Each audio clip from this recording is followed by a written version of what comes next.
Assalamualaikum warahmatullahi wabarakatuh. Hai, balik lagi di channel YouTube aku, Wulan Channel. Nah, di video ini teman-teman, aku mau sharing tentang DM yang masuk ke Instagram aku ya.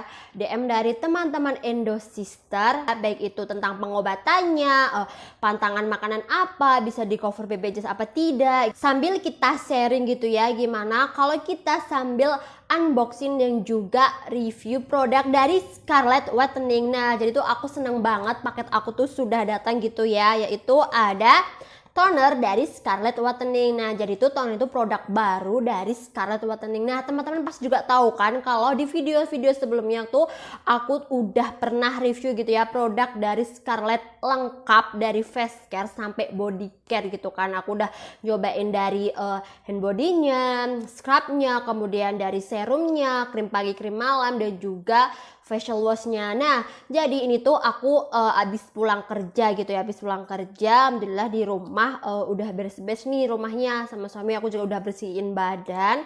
Terus aku juga udah cuci muka pakai Scarlett Brightening Facial Wash. Dan kemudian aku mau nyobain gitu ya toner dari Scarlett ini nih. Jadi tuh aku tuh penasaran banget. Nah, selain ada toner ini, aku juga ada krim pagi, krim malam, dan juga serum. Nah, buat teman-teman yang penasaran mengenai ketiga produk ini ya, teman-teman bisa tonton di video aku sebelumnya aku udah pernah review mengenai 3 produk ini. Nah, jadi kita unboxing dulu yuk produk dari Scarlett ini nih, Acne Essence Toner.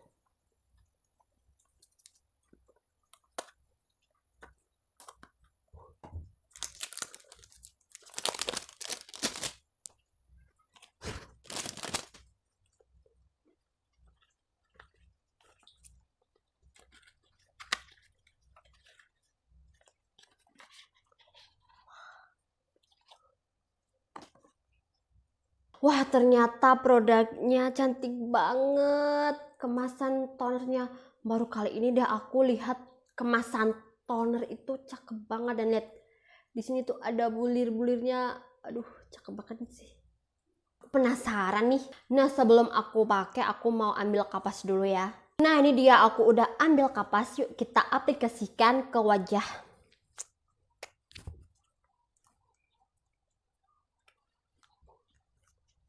Wah, rasanya tuh manis gitu loh di wajah.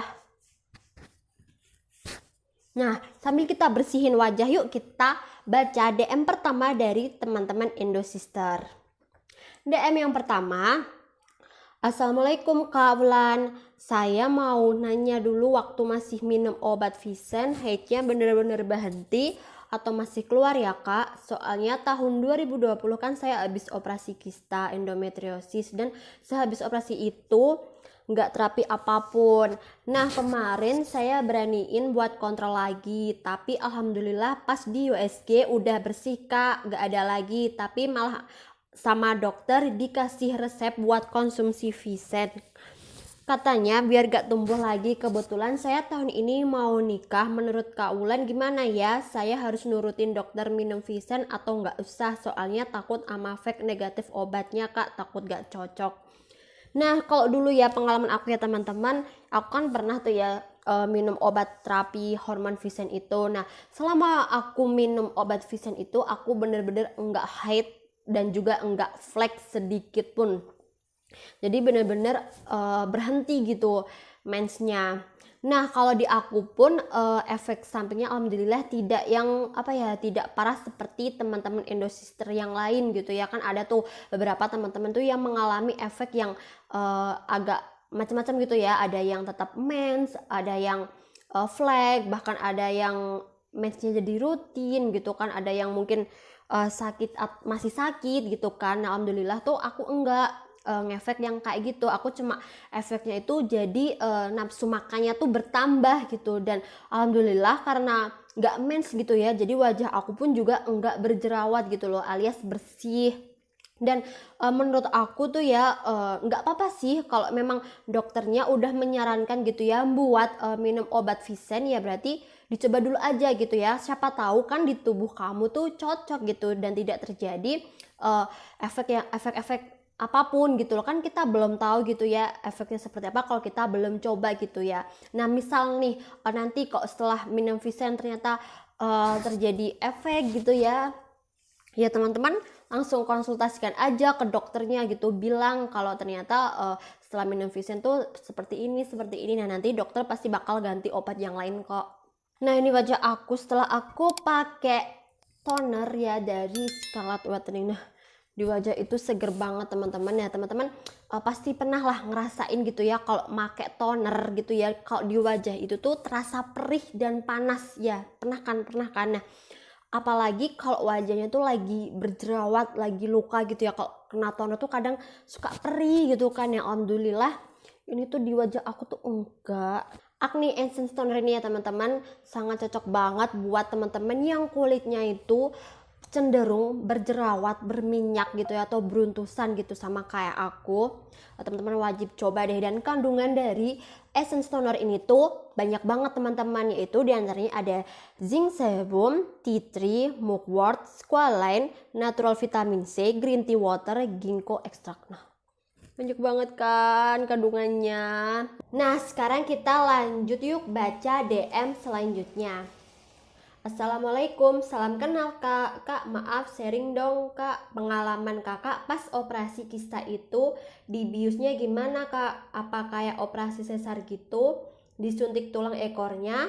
Semoga dibalas dan dijawab ya kak pertanyaan aku, terima kasih. Nah iya betul banget operasinya itu ya, kalau yang laparotomi itu mirip dengan operasi sesar ya, yaitu pembedahan gitu ya di perut, baik itu secara vertikal maupun horizontal. Nah operasinya pun nih jelas dibius total gitu ya, dibius sepenuhnya. Jadi saat operasi aku tidak merasakan apapun gitu. Jadi beda ya dengan bius lokal. Kalau bius lokal itu kan hanya sebagian aja, biasanya itu bius lokal itu diberikan kepada pasien yang operasinya tuh ringan, misalnya tuh kayak operasi laparoskopi.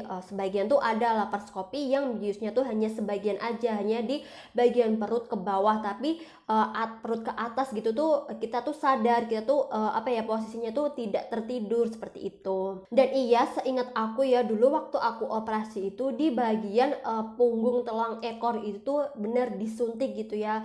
Ya salah satunya tuh mungkin obat biusnya juga, aku juga kurang ngerti ya. Terus soalnya tuh juga selain di punggung tuh juga kan dipasangin infus gitu ya, itu juga disuntikin tuh. Di situ aku juga gak tahu sih itu obat apa. Lanjut ke DM selanjutnya.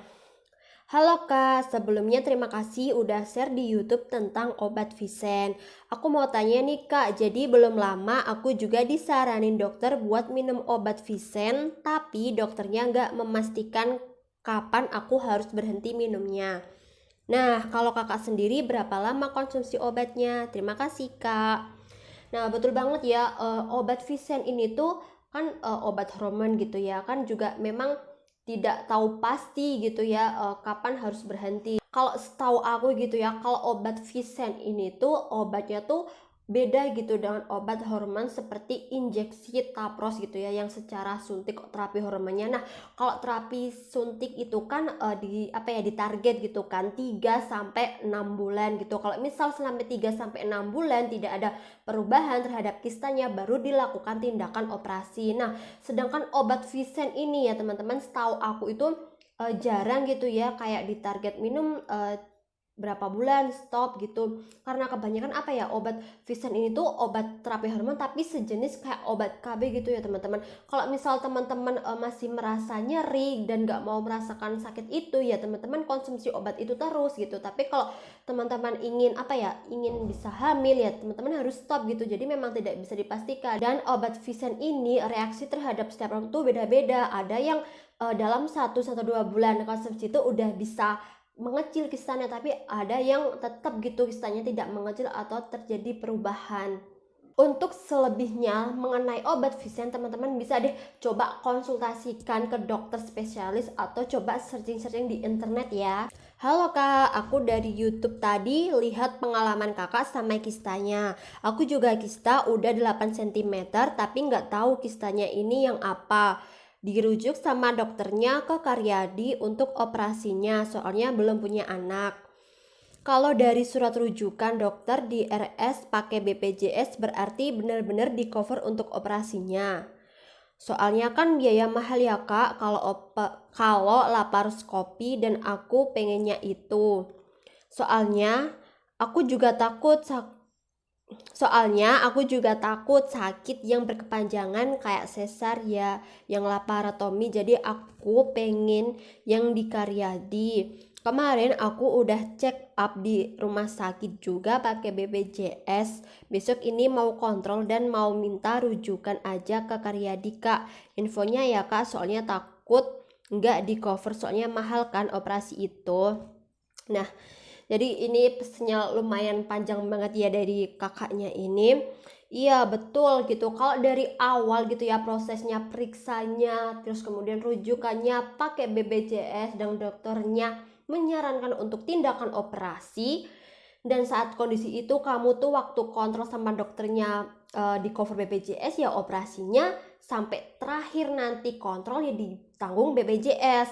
Nah, kecuali kalau kamu di awal udah pakai umum gitu ya, terus kamu tiba-tiba mau pakai BPJS, itu emang agak sulit karena harus dari rujukan dari awal dari fase ke-1 itu pakai BPJS. Nah, dan untuk rujukan rumah sakit ya teman-teman, kita itu tidak bisa memilih. Misal nih ada rumah sakit A dan B, teman-teman tuh pengen banget operasi di rumah sakit B.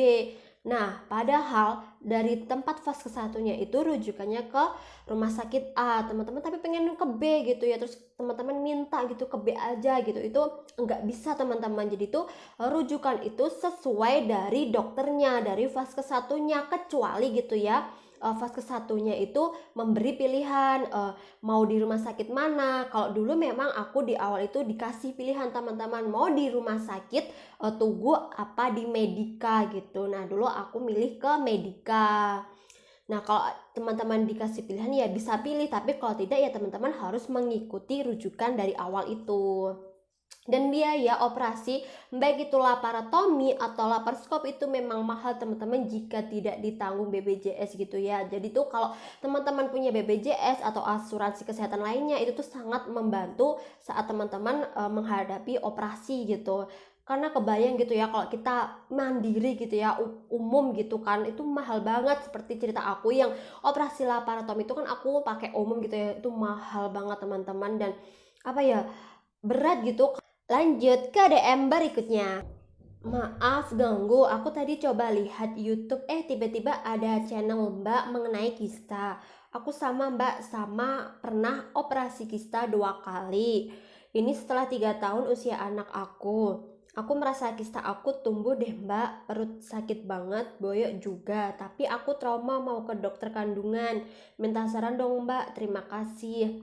Nah, kalau saran aku ya, kalau kita udah merasa nih diri kita tuh ada yang sakit, ada yang gak enak badannya, ya jelas lah jawabannya tuh satu, periksakan gitu ya. Apalagi mbaknya ini sudah pernah ada riwayat kista dan dioperasi 2 kali gitu kan. Jadi tuh ya ditakutkannya gitu ya kalau misal mbaknya itu nanti gitu buat periksanya, atau takut gitu ya, takut nanti operasi lagi ya, nanti kalau didiemin, kalau misal itu beneran kista kan nanti malah tambah besar gitu loh. Kalau misal ternyata pas diperiksa ternyata itu bukan kista ataupun hanya sakit perut biasa, kan bisa segera ditangani seperti itu. Jadi saran aku harus periksakan.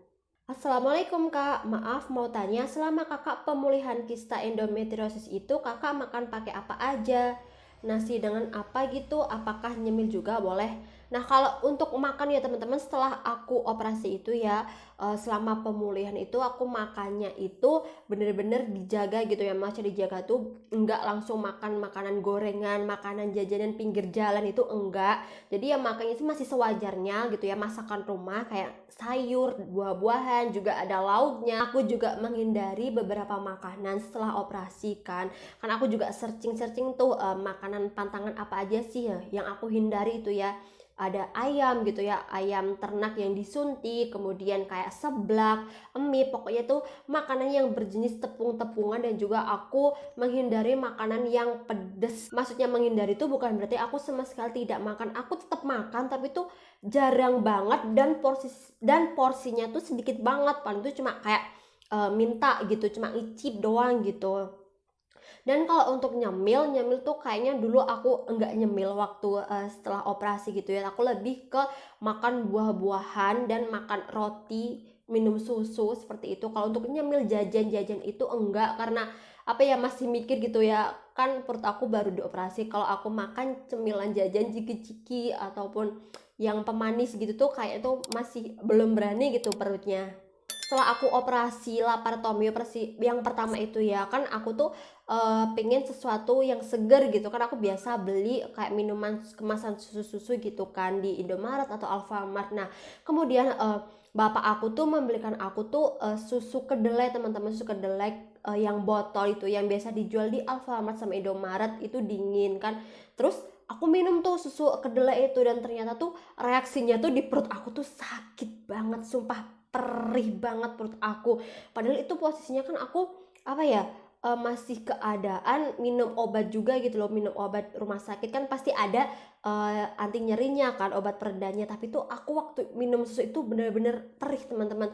Mungkin ini bisa buat referensi gitu ya, setelah operasi jangan minum susu kedelai dulu, takutnya nanti tuh kayak aku mengalami perutnya tuh perih, sakit di bagian yang dioperasi. Dan kalau nasi, aku tetap makan nasi, dan nasinya tetap nasi putih. Assalamualaikum kak, boleh nanya nggak kak, obat Visan harganya berapa ya kak? Sharing dong kak, aku juga ada kista nih. Nah obat Visan gitu ya, dulu aku beli pakai resep dokter ya, diingat-ingat harus pakai resep dokter. Itu dulu aku belinya di Kimia Farma, apotek Kimia Farma itu seharga 700-an ribu, tepatnya berapa aku lupa, tapi sekitaran 700 ribu. Dan itu obatnya untuk 1 bulan diminum, ada sekitar 28 tablet gitu ya, kecil-kecil. Assalamualaikum. Waalaikumsalam. Mbak Ulan, aku habis nonton video YouTube-mu. Aku ini terkena kista endo yang sudah pernah dioperasi dan sepertinya kambuh lagi.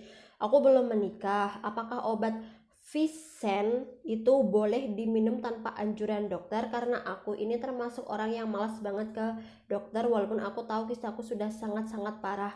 Karena selama head sakitnya itu nggak hilang-hilang. Bahkan saat nggak haid pun kadang nyeri sampai ke maaf anus. Aku mau coba resep kamu dan pola makan kamu sendiri yang benar-benar bisa sembuh dari endo. Karena jujur aku lelah banget merasakan ini, seperti hidup segan mati. Sudahlah. Oke, jadi teman-teman ya, endosister pejuang kista endometriosis, kalian nggak boleh yang namanya nyerah, tetap optimis, tetap semangat buat kesehatan diri sendiri ya. Walaupun kista tuh emang nggak bisa sembuh total gitu ya, selama kita masih head masih bisa tumbuh, tapi kita harus bisa menjaga tubuh kita agar kista itu tuh tidak tumbuh lagi, teman-teman.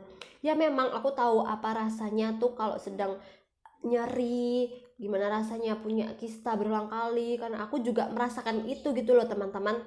Tapi apa ya, jangan sampailah teman-teman berpikiran pengen mati ataupun sampai males untuk periksa ke dokter gitu. Coba bayangin aja, teman-teman kan merasakan kesakitan tuh ya, dan teman-teman tuh tahu kalau teman-teman tuh ada kista, terus teman-teman males tuh ke dokter, terus jadinya apa gitu ya, malah nanti tuh penyakitnya tuh bersarang di perut gitu kan. Nah jadi itu saran aku, semalas-malasnya kita, seputus asa apapun kita, ya kita harus tetap jaga diri kita, kesehatan kita harus tetap rajin untuk periksa, teman-teman. Karena kita sendiri pun tidak bisa mengobati penyakit itu dengan sendiri gitu loh, harus ada bantuan medis gitu. Jadi saran aku ya, teman-teman tuh jangan sampai putus asa, dan jangan sampai teman-teman membiarkan penyakit itu bersarang di tubuh teman-teman. Dan sekali lagi aku ingatkan, obat Visan itu harus menggunakan resep dokter.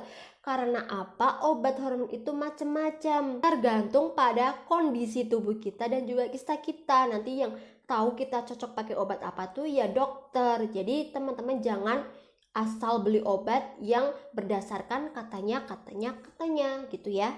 Kak, saran dong, aku juga punya kista endometriosis juga nih, udah 4 kali suntik hormon pakai Endrolin dan itu nggak berhasil. Dokter nyaranin diangkat tapi takut. Dari kebanyakan DM nih ya yang masuk, yang aku baca itu tuh kebanyakan tuh pada takut untuk tindakan gitu. Nah, apa ya, aku dulu juga takut sih, bener, aku dulu juga takut, tapi ya apa ya, mau gak mau tuh itu harus dihadapin gitu loh teman-teman. Kalau dibiarkan saja kan penyakit ya, namanya penyakit ya makin parah gitu ya. Jadi ya kalau dokter sudah menganjurkan buat operasi ya berarti itu emang udah jalannya gitu loh, karena dengan obat sudah tidak bisa, bahkan sampai di terapi hormon suntik pun juga tidak berhasil ya berarti mau tidak mau harus siap buat operasi. Assalamualaikum, Mbak mau tanya BPJS yang dipakai Mbak itu yang per bulan bayar berapa ya? Apa untuk semua kelas BPJS yang mandiri bisa dipakai untuk perawatan endometriosis? For your information ya teman-teman, BPJS yang aku gunain itu kelas 2 yang bulanannya tuh bayar 100.000. Kelas 2 tuh ya bisa mengcover mulai dari aku terapi hormon, aku operasi laparoskopi, sampai aku selesai kontrol. Semua di cover BPJS itu aku kelas 2. Jadi semua kelas di BPJS itu bisa mengcover operasi ataupun terapi hormon jika itu memang dokter yang menganjurkan. Dan BPJS aku itu aku bayar mandiri ya, bukan yang dibayar instansi ataupun perusahaan. Kalau ayam beli yang di tukang ayam gitu boleh kak, makanya cuma pakai garam ya kak, soalnya kistaku udah ukuran 5,3. Iya kalau ayam itu ya, kalau ayam sayur atau ayam merah, ayam yang dijual di pasar di pinggir jalan, selain ayam kampung itu kan ayam ternak kan ya. Nah ayam ternak itu kan dia kan harus bertelur tuh, biar cepat bertelur itu sama paternya itu disuntik hormon biar dia apa ya bertelur gitu. Nah itu aku menghindari makanan itu. Nah kalau masih ayam kampung masih aman. Terus kemudian kalau masak pun nggak cuma pakai garam, setahu aku ibu aku juga masak itu pakai bumbu penyedap lain kayak masako atau reiko gitu. Jadi aku tetap makan makanan itu, dan sampai saat ini pun aku kalau masak juga pakai garam dan juga pakai masako gitu ya, tapi emang nggak yang berlebihan sih ngasihnya. Oh iya, kalau Visen di rumah sakit aku nggak di cover BPJS, apa di tempat pet di cover. Nah, kalau obat Visen ini setahu aku memang tidak di cover BPJS ya teman-teman. Dulu pun aku juga obat Visennya itu beli gitu di apotek di Kimia Farma. Nah, setahu aku tuh terapi hormon yang di cover BPJS itu terapi hormon yang jenis suntik. Nah, nanti coba deh ya aku cari info lagi kalau untuk obat kayak Visen itu sebenarnya itu bisa di cover apa enggak. Nanti aku bakal cari gitu ya di aplikasi JKN itu bisa kita ngecek gitu ya obat apa aja yang di cover oleh BPJS. Nah di next video aku bakal sharing deh cara ngecek obat apa aja sih yang di cover BPJS, misalnya kayak Visen, terapi hormon, endorfin, dan lain sebagainya. Nah itu tadi ya DM dari teman-teman yang masuk ke Instagram aku. Nah jika teman-teman masih bingung atau masih ada pertanyaan atau mungkin DM-nya belum kebaca gitu ya, bisa DM aku gitu ya. Insya Allah di next video aku bakal sharing lagi tentang DM pertanyaan teman-teman Endosister. Nah cukup sekian video hari ini. Jika video ini bermanfaat, tolong di-share ya. Dan jangan lupa untuk like video ini, kemudian subscribe channel YouTube aku, dan jangan lupa nyalain tombol loncengnya. Terima kasih. Wassalamualaikum warahmatullahi wabarakatuh.